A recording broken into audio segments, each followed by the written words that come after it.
Talaga? Hindi nga. Ako? Baliw?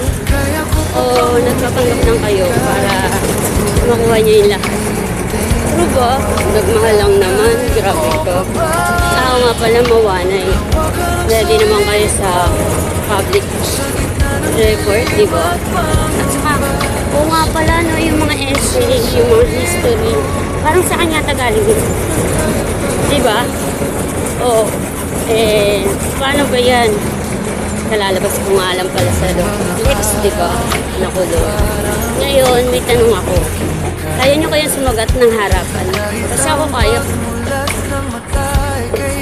At saka yung mga binibintang nyo pala sa akin na mga fake news, bibigyan linaw natin sa harap ng media. Isang conference kasi yung gaganapin ko at gusto ko po makaharap yung Mawanay, yung Michael siyempre na nag-aagaw daw. Pero move na po tayo doon. Doon tayo sa Pamilya Mawanay na 8 years pong nanakit sa akin. Then ipo-plus po natin yung magti 3 years. Magti 3 years. Willing po akong humarap sa media, lie detector test, kahit kung po saglit. Penalty, magbigay sa akin, okay lang.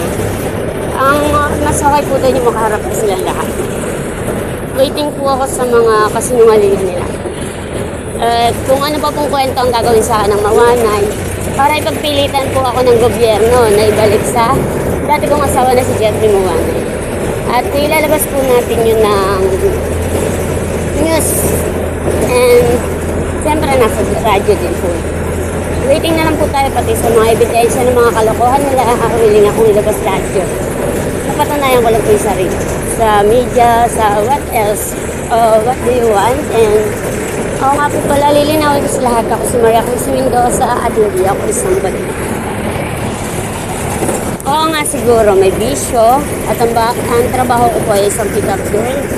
So, ano pong pagkakaima ng demand na yon para magkaroon po ng trabaho ang mga dayuhan dito na taga Maynila, taga Batangas. Yun po ang tanong ng lahat, bakit po nagkaroon agad-agad ng trabaho ang dayo at magnanakaw na taga Maynila, si Jenny at si Russell. Na hindi naman po taga rito, taga Maynila sila at yung mga Mawanay na yan, ganun din. Ako po, iniitin mo naman rito kasi 5 taon pa lang po ako nung dumating ako dito, halos dito na po umigot ang buhay ko sa ating Bulacan. Kaya bakit po ganun po yung ginawa sa akin ng mayor at gobernador? Ngayon po, pwede naman po kami magharapan sa radyo o sa media na amin pong iniimbitahan dito ngayong araw or sa mga susunod na linggo po ay nandito.